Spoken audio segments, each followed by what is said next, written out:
అండి ఇవాళ వచ్చేసి పుదీనా పచ్చడి చూపిస్తాను. నేను ఎలా తయారు చేస్తాను. పుదీనా ఒక కట్ట తీసుకున్నానండి, పచ్చిమిర్చి, కొంచెం చింతపండు, కరివేపాకు బగారాకి. ఇప్పుడు ఇవి వేయించుకోవాలండి. 2 స్పూన్ల పల్లీలు వేయించుకుంటున్నాను.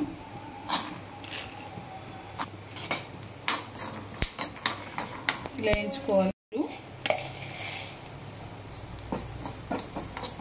ఇలా వేయించుకోవాలి. ఇవి కూడా ఒక చెంచా ధనియాలు, ఒక చెంచా జీలకర్ర,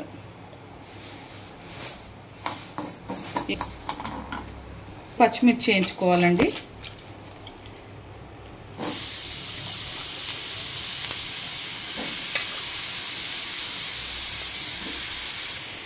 సగం పావు ఆయిల్ పోసుకొని వేయించుకోవాలి.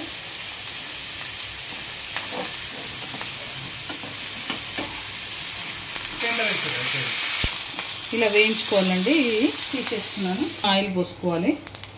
2 సార్లు కడుక్కున్నాను పుదీనాని.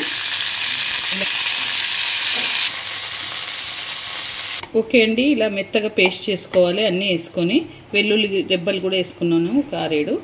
ఇప్పుడు కడాయి పెట్టుకొని దీంట్లో ఒక 2 పావుల నూనె పోసుకొని బగారా వేసుకోవాలి, అంటే తాలింపు. ఒక 1/2 స్పూన్ జీలకర్ర, 1/2 స్పూన్ ఆవాలు, సగం చెంచా పసుపు, 4 ఎండుమిర్చి వేసుకుంటున్నాను.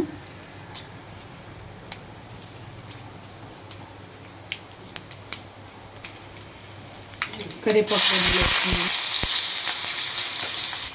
ఇప్పుడు పచ్చడి మొత్తం దీంట్లో వేసేసుకోవాలి.